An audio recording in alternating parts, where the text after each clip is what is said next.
a invitar a abrir la palabra de Dios en la segunda carta o la segunda epístola del apóstol Pablo a los Corintios, capítulo 5.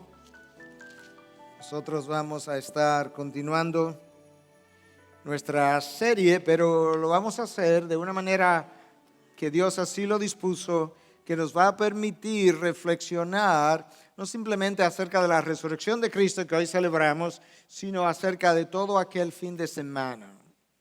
Y que nos va a permitir hacerlo también en términos de qué significa, cuáles son las implicaciones de aquel fin de semana, de un viernes, donde Cristo paga por mis pecados y compra mi vida en la cruz. Y el domingo cuando Él resucita, ¿cuáles son las implicaciones de esos dos eventos que son como dos portalibros para mi vida hoy? Y lo vamos a hacer a partir de un texto que el apóstol Pablo tiene de manera diosidencial, como decimos, en la serie en la que estamos. El capítulo 5 de esta segunda carta resume de una manera singular las motivaciones del ministerio de Pablo. Y a la verdad que no sé cómo él lo pudo haber hecho también, pero Dios lo hizo, como sabemos, inspiró en un solo capítulo las motivaciones del más grande misionero de toda la historia.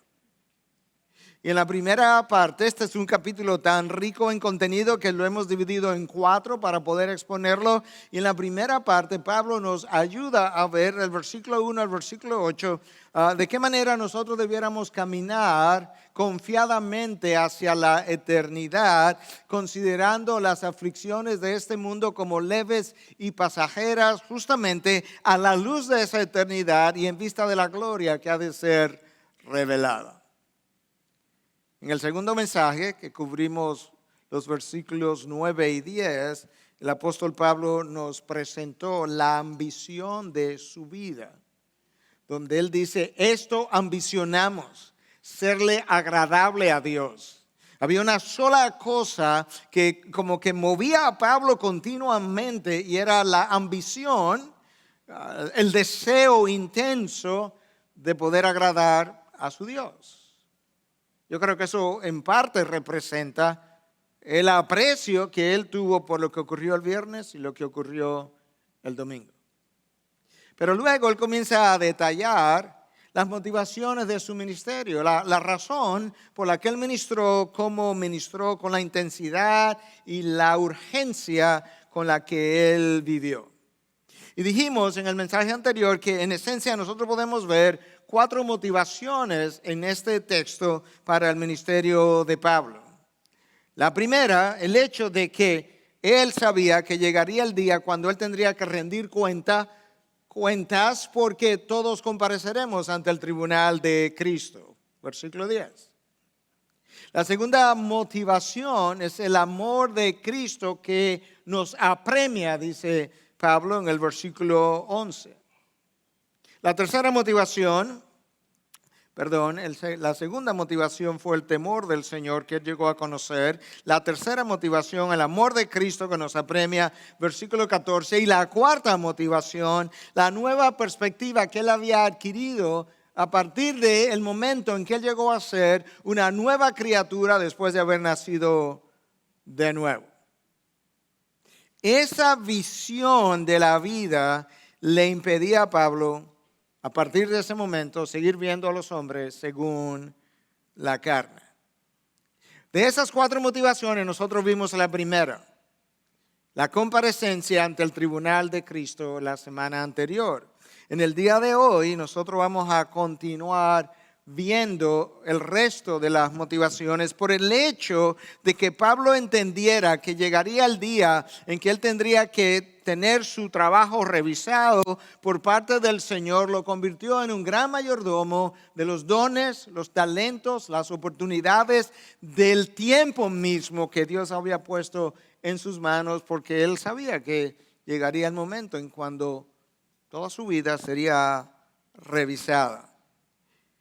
Y eso lo convierte entonces en el gran misionero que él fue. Yo creo que cuando tú revisas la historia bíblica y la historia de la iglesia, nosotros no encontramos ningún otro personaje con el entendimiento que este hombre tuvo y la pasión que tuvo justamente para hacer la obra de Dios. Por un lado, como acabamos de decir de manera reiterativa, la realidad de la comparecencia ante el tribunal de Cristo. Por otro lado, la reverencia que llegó a tener por la persona de su Señor.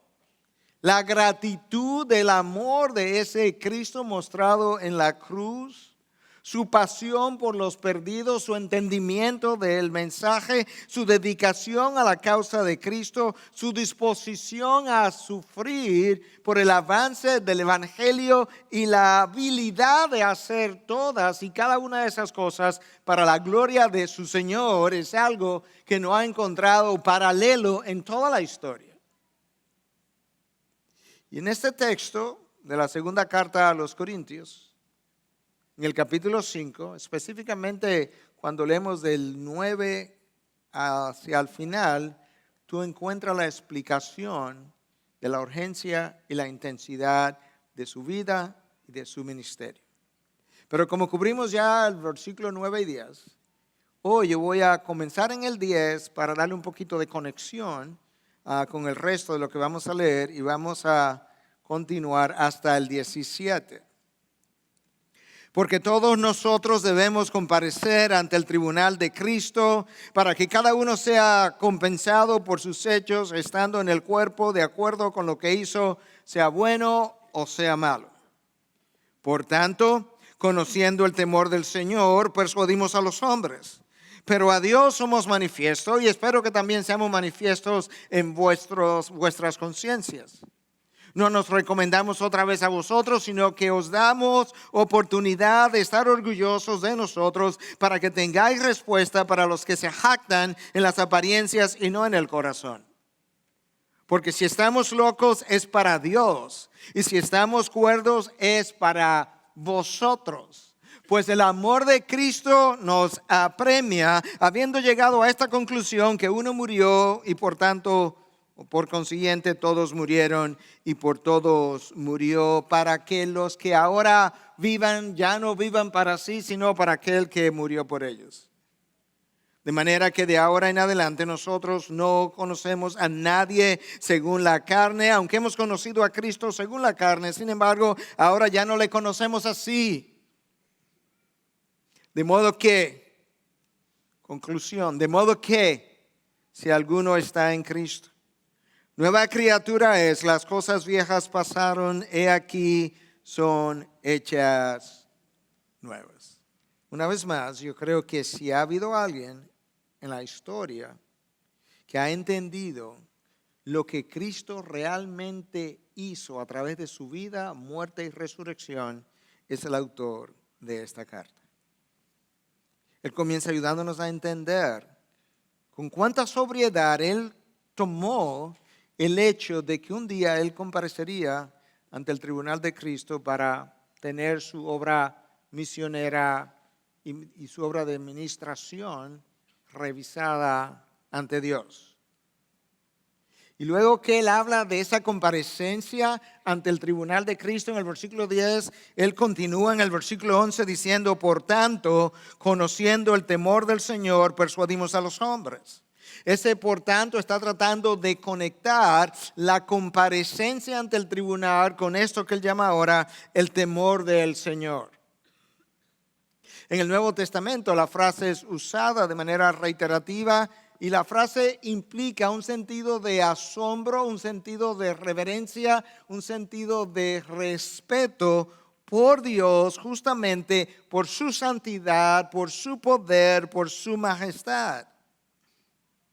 Y Pablo dice, conociendo ese temor del Señor, esa reverencia, ese sentido de, por lo que Él ha hecho, nosotros, yo persuado a los hombres.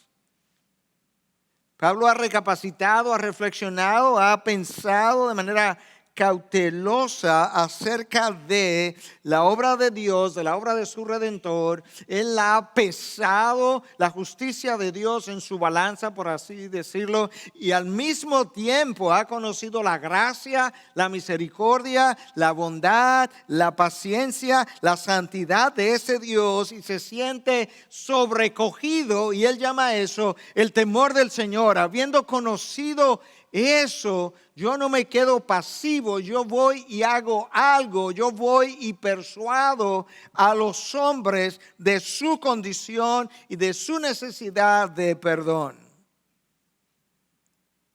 Si Pablo está tratando de persuadir a los hombres, eso implica que él es un hombre previamente persuadido. Pablo ha sido persuadido por la gracia de Dios. Pablo ha sido persuadido por la bondad de Dios que nos lleva al arrepentimiento, como dice Romanos 2. La gracia de Dios persuadió a Pablo de tal forma que lo llenó de convicción, y esa convicción lo llevó a persuadir a los hombres. Y quizás a manera de aplicación inmediata pudiéramos decir que quizás la obra misionera, la fuerza misionera, quizás no es más grande de lo que ha sido porque ha faltado convicción en el corazón de los hombres de la necesidad de la predicación del Evangelio, de la predicación de las buenas nuevas. El más grande apóstol de todos los tiempos dijo, conociendo el temor del Señor, yo hago algo al respecto, y eso que hago es que voy y persuado a los hombres, conociendo reverentemente la justicia de Dios, el juicio venidero, la gracia, la misericordia, las bondades de Dios, la obra de Cristo a favor de los hombres. Yo voy y persuado a aquellos que aún no han sido persuadidos por el mensaje del Evangelio. Pablo fue un hombre persuadido no solamente del juicio venidero y de la gracia de Dios, pero él fue un hombre persuadido del poder del Evangelio, el poder del Evangelio para abrir los ojos de aquellos que estaban ciegos, el poder del Evangelio para convertir el corazón o el alma de los individuos, el poder del Evangelio para convencer a los hombres de pecados. Él era un hombre convencido del poder del Evangelio para liberar a los que estaban cautivos por sus mismos pecados y para cambiar la forma de pensar y de vivir de aquellos que responden al Evangelio. Pablo tenía una confianza absoluta en el poder del mensaje para causar tal transformación, y por tanto él iba y persuadía a los hombres. Yo creo que eso necesita un poco de meditación, porque quizás la razón por la que nosotros no tratamos de persuadir a los hombres, a nuestros amigos, a nuestros familiares, a nuestros colaboradores en el trabajo, es porque nosotros no tenemos la convicción del poder del Evangelio. Y esa es la razón por la que en ocasiones cuando le preguntas a alguien, pero tú has hablado con tu amigo o tu tío o quien sea acerca de su necesidad de salvación, la respuesta frecuentemente, no, que ese hombre es muy duro. Y cuando tú escuchas eso, tú estás revelando que tú no tienes la confianza ni estás persuadido del poder del Evangelio. Pablo era un hombre persuadido y por tanto iba y persuadía. Quizás nosotros no hemos experimentado el poder del Evangelio en nuestras vidas de tal manera que el poder así experimentado nos produzca de manera axiomática una reacción de ir y predicar y persuadir a otros. O quizás nosotros nos sentimos tan cómodos ahora que estamos seguros en Cristo de que en realidad la salvación es importante para mí, pero ya yo la tengo, pero no es tan importante para otros. O quizás nosotros estamos tan convencidos de que Dios ha elegido a los hombres desde antes de la fundación del mundo que se nos olvida que el mismo Dios que reveló eso es el mismo Dios que ha revelado de que la fe viene por el oír y el oír por la palabra de Dios, y que por tanto alguien tendrá que ir a predicar, porque si alguien no va a predicar, ellos no van a escuchar, y si ellos no escuchan, ellos no tendrán conversión, pero ellos nos van a ir si alguien no los envía. Pablo ha sido enviado por el mismo Dios. Él está convencido, él está persuadido. O quizás estamos tan ocupados que nosotros no hemos considerado las implicaciones de vivir una vida y luego de morir sin la persona de Cristo. Pero Pablo también estaba convencido de los propósitos de Dios. Y entre los propósitos de Dios estaba que la conversión viene por la predicación de la palabra. De manera que la segunda motivación para el apóstol Pablo es el temor reverente, como lo explicamos hace un momento, por la obra de Cristo a favor nuestro. Habiendo conocido eso, yo voy y persuado a los hombres. Lo que sigue inmediatamente después, yo voy a dejarlo para nuestro próximo mensaje, para continuar con el número de motivaciones que hemos enumerado.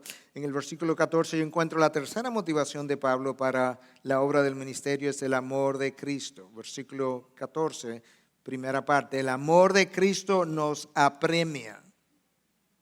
Eso es un verso poderoso, eso es una palabra poderosa en el original.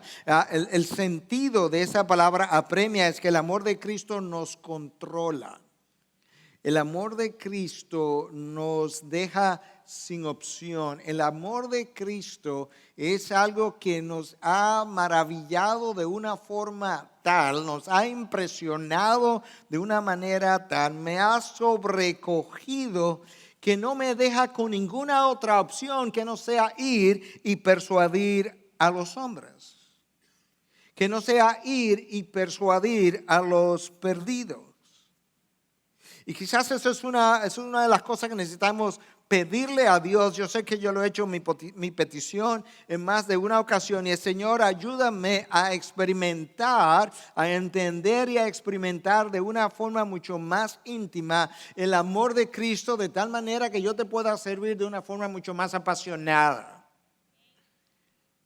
Que ciertamente en mi caso se pueda dar lo que se dio en el caso del apóstol Pablo, y es que el amor de Cristo me controle en términos de lo que hago y a dónde voy y lo que digo y a quiénes digo.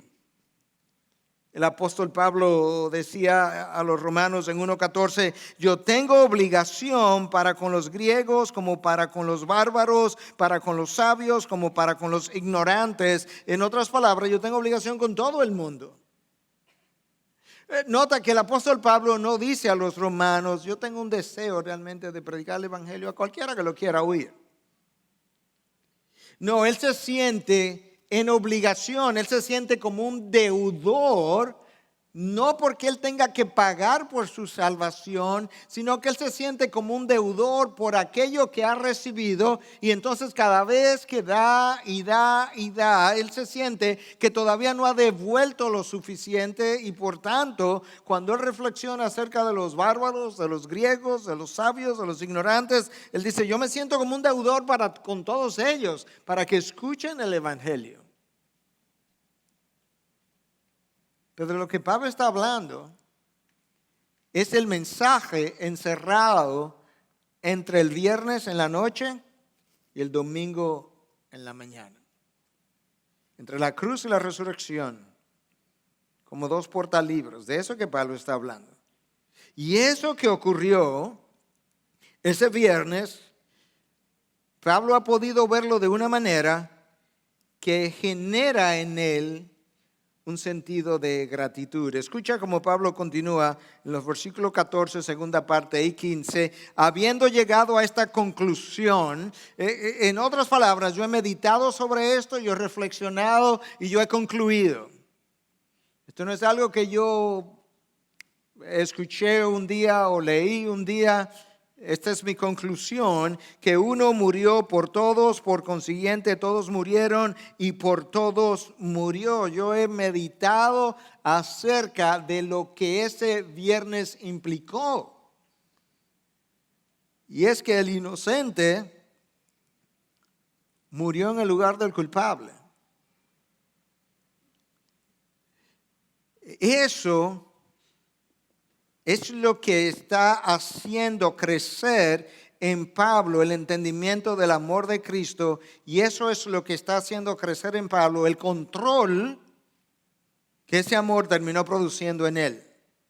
Es que yo llegué a la reflexión de que el Rey de Gloria dejó la suya para venir y morir por aquellos que habían estado destituidos de la gloria de Dios, para que en un futuro ellos pudieran compartir mi gloria.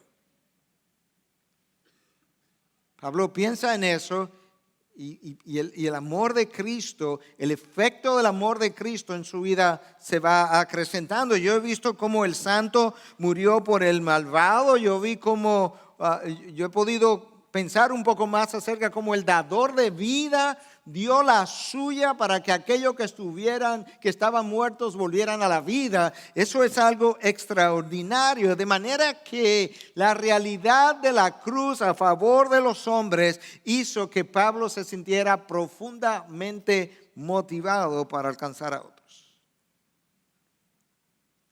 Es como si Pablo preguntara: ¿cómo es que Dios puede clavar a su Hijo para el perdón de mis pecados y yo pueda permanecer pasivos ante la perdición de aquellos que están a mi alrededor? ¿Cómo es que el documento adverso que se clavó en esa cruz el día en que Cristo fue crucificado y que me ha dejado a mí sin argumento que se levante contra mí, cómo es que yo no voy a ir a presentar un argumento a favor de la cruz de Cristo para que otros puedan también quedar sin argumento en contra de ellos para su condenación? Creo que una de las cosas que se requiere para que personas puedan salir como Pablo a persuadir a otros es una mejor apreciación de la cruz de Cristo. Yo creo que nosotros hemos escuchado tantos mensajes acerca de la cruz de Cristo que ya el Gólgota, el Calvario, es como una experiencia vieja, es algo que no nos mueve, es algo que no nos impresiona, es algo que no nos motiva, porque la hemos minimizado, la hemos trivializado y hemos menospreciado incluso la obra de Cristo en la cruz, y ya no nos cambia.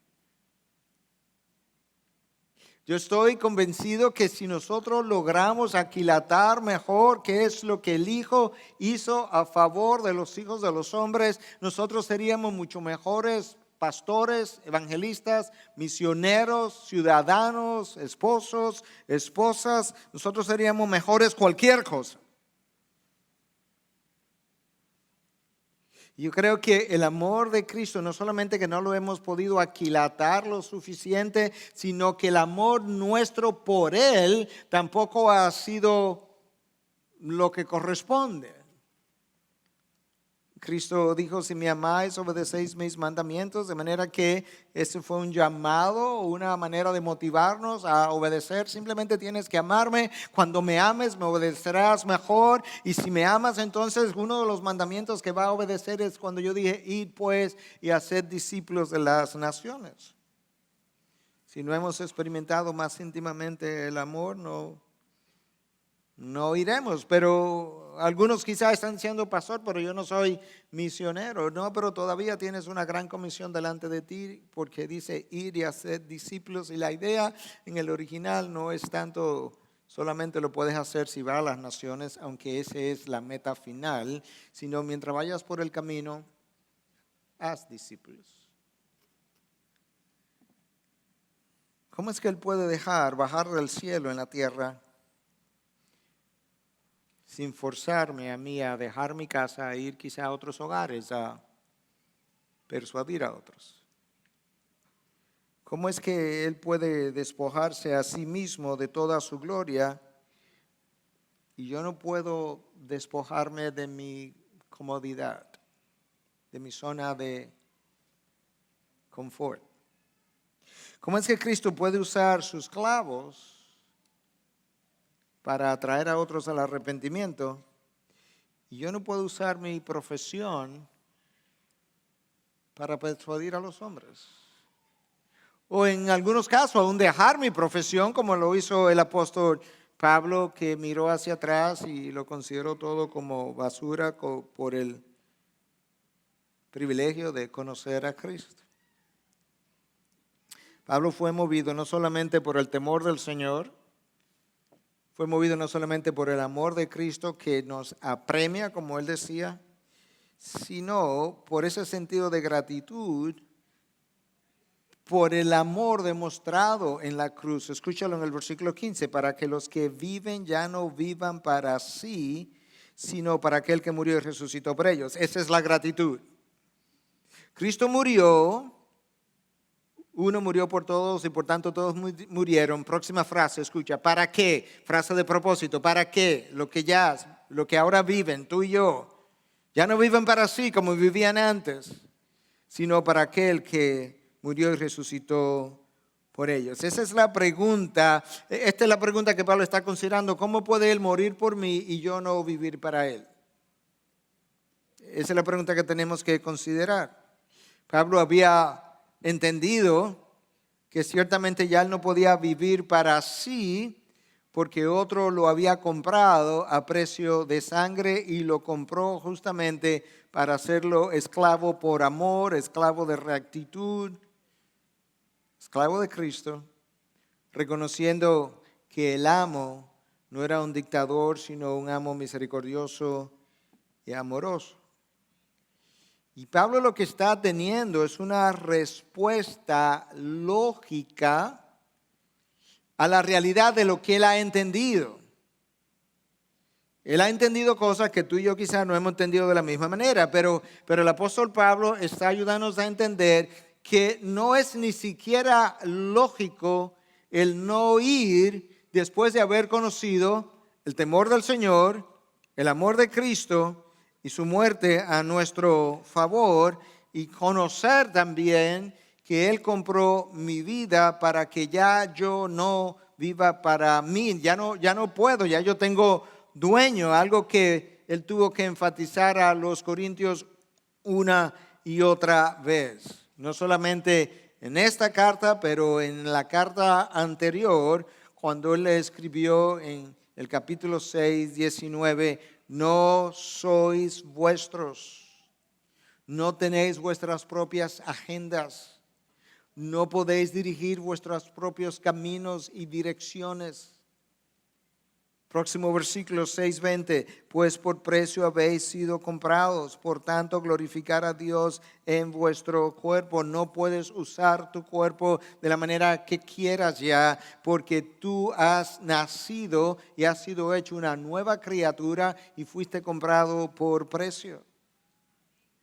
Próximo capítulo 7:23, comprado fuisteis por precio, no os hagáis esclavos de los hombres. El apóstol Pablo fue convertido, no se queda en Jerusalén, se mueve a Antioquía, no se queda en Antioquía, se mueve a todo lo largo del Imperio Romano, porque él ya no se pertenecía y respondía a algo que Dios le había entregado, y es un plan que lo tenía él en el centro como figura misionera. Y esa es la razón por la que cuando Bernabé tiene problema en ir y orar por Pablo después que él fue tumbado al suelo, el Señor le dice, Bernabé, ve, yo sé que él ha sido un perseguidor de la iglesia, pero ahora él es un instrumento escogido para proclamar mi evangelio delante de los gentiles, delante de los reyes y de los hijos de Israel. Y yo le voy a mostrar cuánto él va a padecer por causa de mi nombre. Pablo, el pobre, no ha ni siquiera comenzado. Ya le están diciendo cuánto va a padecer. Sí, Pablo, yo te lo puedo decir porque necesitas entender que ya tú no eres tuyo, eres mío. Necesitas entender que tu vida ya no te pertenece a tu causa, sino a la mía. Y Pedro, yo te voy a sacar de lo familiar, yo te voy a sacar de lo cómodo, yo te voy a sacar de lo conocido, de lo cierto, de lo manejable, yo te voy a sacar de Jerusalén, Pablo. Y yo te voy a llevar por caminos que tú no conoces. Y donde tú te vas a sentir como fuera de tus aguas, pero allí cuando tú estés solo, yo te visitaré de una manera que tú conocerás que verdaderamente el poder de Dios se perfecciona en tu debilidad, Pablo. Tú vas a conocer que para yo poder mostrar mi poder en ti, tengo que debilitarte primero. Tú vas a entender que tu autosuficiencia con la que perseguías a la iglesia era un estorbo para mi obra y por tanto, a través de las vicisitudes yo voy a ir debilitando tu autosuficiencia de tal manera que tú vayas conociendo la cristosuficiencia. Y él lo aprendió porque él escribe en esta misma carta que, ¿qué cosa? Que por la gracia de Dios o que la gracia de Dios me basta. Y Pablo tiene un sentido de gratitud por la cruz, por la resurrección, por la gracia de Dios, por el perdón experimentado, por la bondad de Dios que lo llevó al arrepentimiento, que eso lo movía. Y esa gratitud es lo que te mueve de donde tú estás a donde Dios quiere que tú estés. La gratitud es un gran incentivo para ir. El sentido o la gratitud o el sentido de gratitud hacia aquel que dio su vida por ti esto es lo que hace que tú y yo dejemos de amar tanto la vida nuestra. El sentido de gratitud por lo que ocurrió aquel viernes hace que tú y yo dejemos de amar tanto la vida nuestra. Esto es exactamente lo que tú lees en el libro de Apocalipsis, capítulo 12, versículo 11, de aquellos que estaban viviendo en un medio de la tribulación, y dice que ellos lo vencieron a quien al anticristo por medio de la sangre del cordero y por la palabra del testimonio de ellos, y no amaron sus vidas, llegando hasta sufrir la muerte. La única manera como tú puedes llegar a sufrir la muerte por la causa de Cristo de manera voluntaria, la única manera como tú puedes llegar a ser un mártir a favor de la causa es si tú y yo dejamos de amar nuestras vidas. Y no amando nuestras vidas, ellos vencieron el anticristo por la sangre del cordero. Una vida no vivida para la gloria de Dios es un desperdicio. Porque cada uno de los frutos adquiridos de una manera que no fueran para la gloria de Dios se quedan de este lado de la eternidad. Son temporales y no pasan, no llegan ni siquiera a la tumba porque no me lo pueden poner en el ataúd. La cuarta motivación del apóstol Pablo para su ministerio es la nueva perspectiva de vida que él ha adquirido a partir del nuevo nacimiento que lo convirtió en una nueva criatura.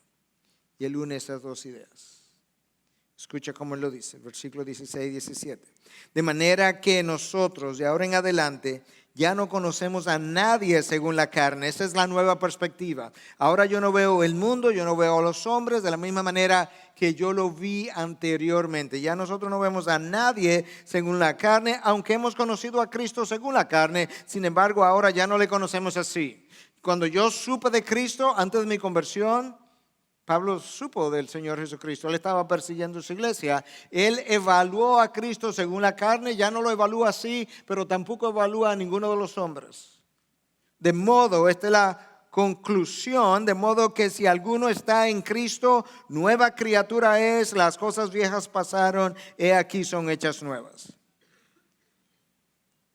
Cuando Pablo vino a Cristo, algunas cosas cambiaron radicalmente, totalmente.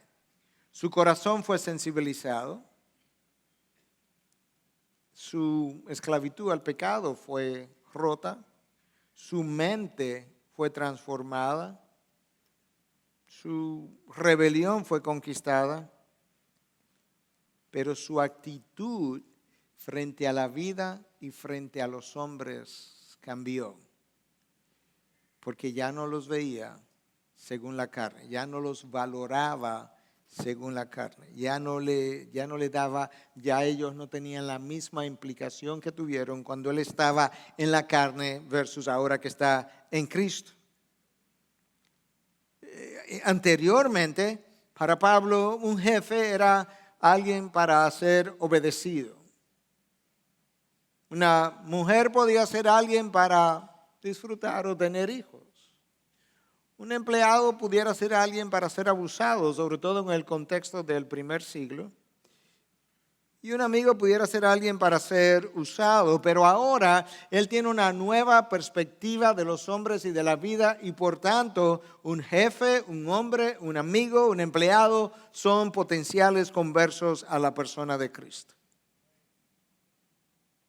Él sabe que esa gente que él vio antes, que los vio así, con quienes tuvo relaciones sociales, él sabe que esa gente son prisioneras, están cautivas, están detrás de barrotes de pecado, que son anchos, que son gruesos, que son altos. Y él tiene una nueva perspectiva acerca de ellos. Y si nosotros somos una nueva criatura y las cosas viejas pasaron, eso implica no simplemente que mis pecados pasaron, nota que eso es cierto, pero la palabra clave ahí es simplemente, no es, el texto no dice mis pecados pasaron, sino las cosas viejas pasaron. Mi forma de pensar, mi forma de vivir, mi forma de valorar, mi forma de perseguir cosas, mi forma de valorar las cosas. Y si eso no está ocurriendo en nuestras vidas, yo no he entendido el viernes, yo no he entendido el domingo.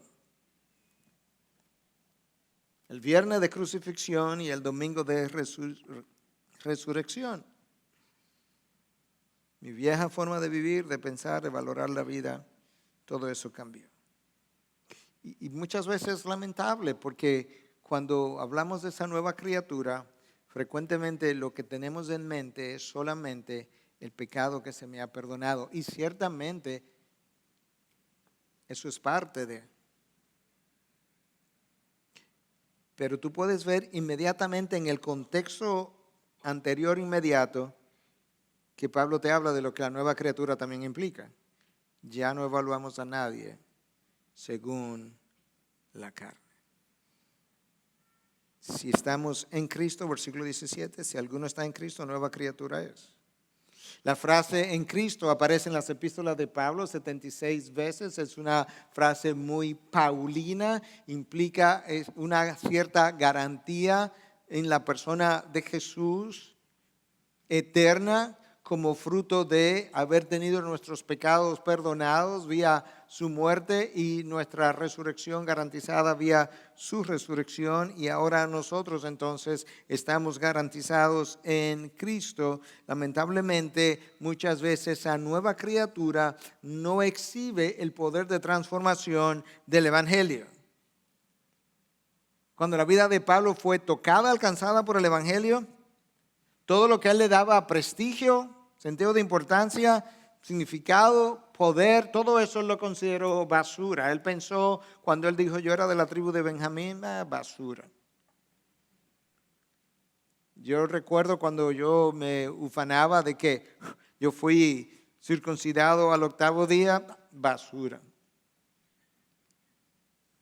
Yo recuerdo cuando yo decía que era fariseo de fariseo, hijo de fariseo, pero sabes que ahora yo miro hacia atrás y como yo no miro las cosas de la misma manera que cuando yo no estaba en Cristo, todo eso ahora es basura. Eso es lo que él le escribe a los filipenses en 3:8 y le dice, y aún más yo estimo como pérdida todas las cosas en vista del incomparable valor de conocer a Cristo Jesús, mi Señor, por quien lo he perdido todo y lo considero como basura a fin de ganar a Cristo.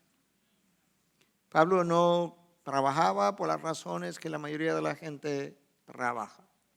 Pablo trabajó día y noche, trabajó con las manos y trabajó para no ser piedra de tropiezo, trabajó para no ser carga para las iglesias. Lamentablemente, la mayoría de los creyentes que ya son nueva criatura continúan viendo a los hombres y a las oportunidades de trabajo y de la vida según la carne.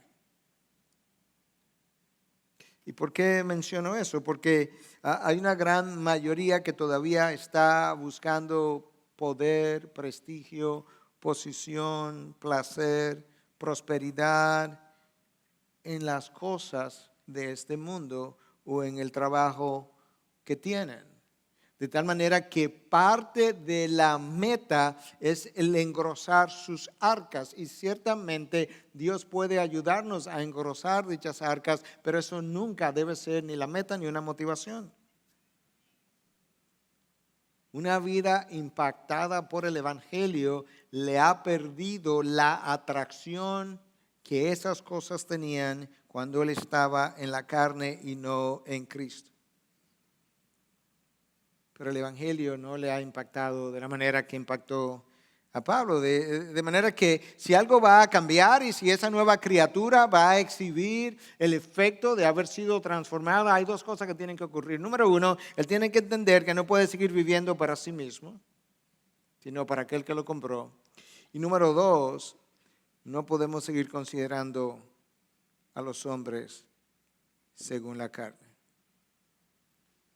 La nueva criatura tiene que exhibir el efecto transformador del Evangelio.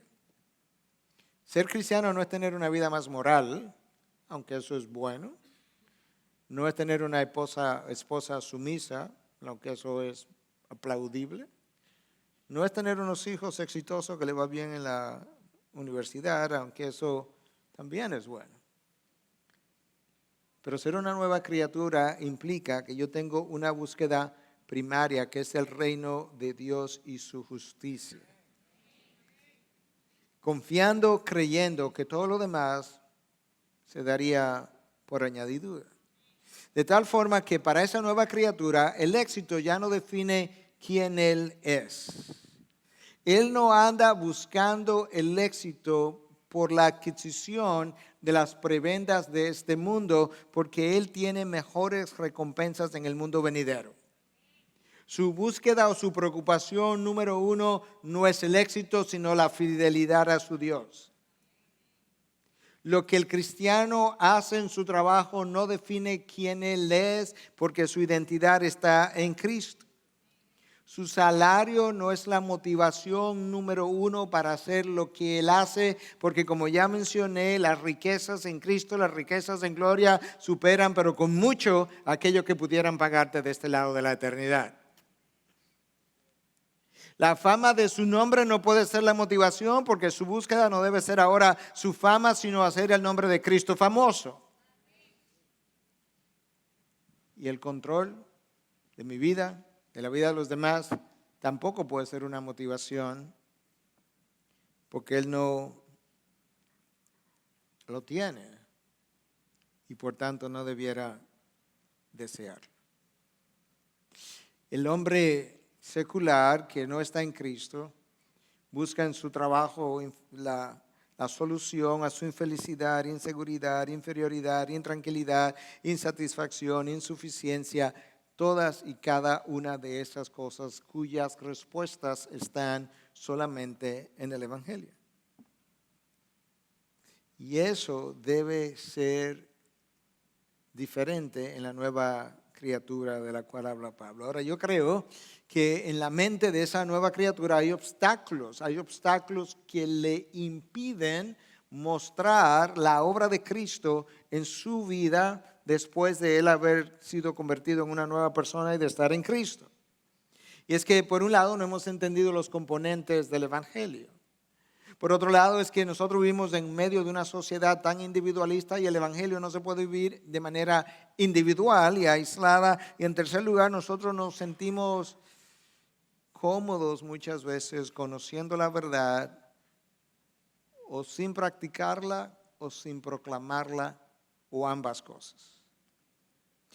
A veces nos sentimos cómodos conociendo la verdad sin practicarla o sin proclamarla. Pablo dice, no. Conociendo el temor del Señor, persuadimos a los hombres. Yo voy y debato y discuto con ellos. En el buen sentido. Presento argumentos a favor de la fe para beneficio de ellos.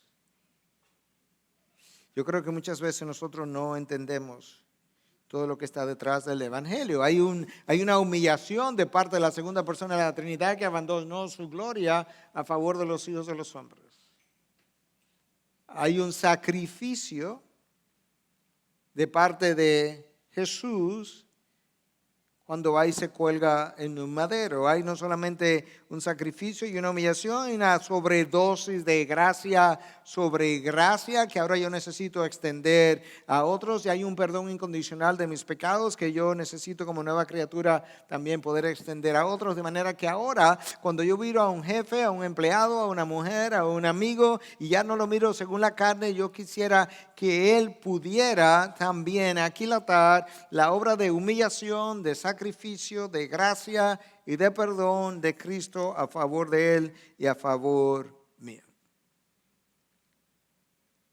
Y eso es lo que controla a Pablo, eso es lo que mueve a Pablo, eso es lo que persuade a Pablo, eso es lo que hace que él no se quede quieto en ningún lugar, que él vivió moviéndose de un lugar a otros, y donde quiera que llegó, lo primero que hizo fue ir a una sinagoga, si la había, a predicar el Evangelio, porque él era controlado por el amor de Cristo, lo apremiaba, por el temor del Señor, por la gratitud hacia lo que se había hecho. Pero también es que cuando él llegaba a un lugar, él no veía lo que nosotros vemos. Él no veía clientes, él no veía mujeres que lo seducían, él no veía empleados que podían ser abusados, él no veía ni siquiera a los carceleros de su propia vida como individuos que debían ser, que merecían maldición. Él veía en todos y cada uno de esos hombres a alguien que necesitaba salvación, y persuadía aún a los carceleros. Toda la guardia pretoriana se enteró de por qué Pablo estaba preso. ¿Y por qué estaba preso Pablo? Por la causa de Cristo. Todos los guardias de la pretoria, toda la guardia pretoriana supo la historia. ¿Por qué? Porque él no podía permanecer pasivo y trataba de persuadir. Pablo tenía un sentido sobrio de su comparecencia ante el tribunal de Cristo. Tenía un sentido sobrio, pero también controlador de su vida, del amor de Cristo, de la manera que lo experimentó. Pablo tenía una experiencia del temor reverente hacia Dios, y tenía una perspectiva de la vida tal, como fruto de haber llegado a ser una nueva criatura, que él pudo entender mejor a cabalidad lo que Cristo nos dejó después de su resurrección, y es la gran comisión. Porque yo estoy tratando de unir esto en un domingo de resurrección, de unir este mensaje de Pablo, que no fue predicado necesariamente en un domingo de resurrección, pero que sí explica su ministerio. Estoy tratando de unir esto con lo que es la realización de la gran comisión, porque esto es lo que tú ves, esta es la motivación de un hombre que abrazó la gran comisión, que fue quizás lo último que Cristo mencionó después de su resurrección. Cuando tú llegas a Mateo 28, esto es lo que tú escuchas en el versículo 9, y es aquí que Jesús le salió al encuentro a las mujeres diciendo: salve, y ellas acercándose abrazaron sus pies y le adoraron. Entonces inmediatamente después de la resurrección, entonces Jesús les dijo: no temáis, ir a avisar a mis hermanos que vayan a Galilea y allí me verán. Eso es lo que él hace un domingo como hoy, y es que él le dice: dile a mis hermanos que me esperen en Galilea. Y llegó el día, y en el versículo 16 de Mateo 28 dice que los 11 discípulos fueron a Galilea, al monte que Jesús les había señalado. Aquel domingo cuando él resucitó, en el lugar donde él dijo que fuéramos, ahí estaban.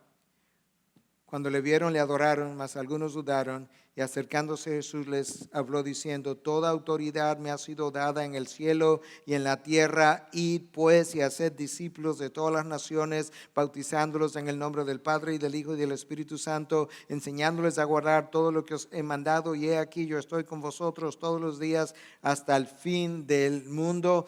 Eso es lo que Pablo está haciendo. Por amor a Cristo, obedeciendo a Cristo, Él ha ido y persuade a los hombres y está haciendo discípulos, motivado por cada una de las cosas que mencionamos a lo largo del mensaje de hoy. Nosotros necesitamos reflexionar más frecuentemente, más profundamente acerca de lo que debe implicar el viernes de crucifixión y el domingo de resurrección para nosotros y para lo que implica la gran comisión de nuestro Señor.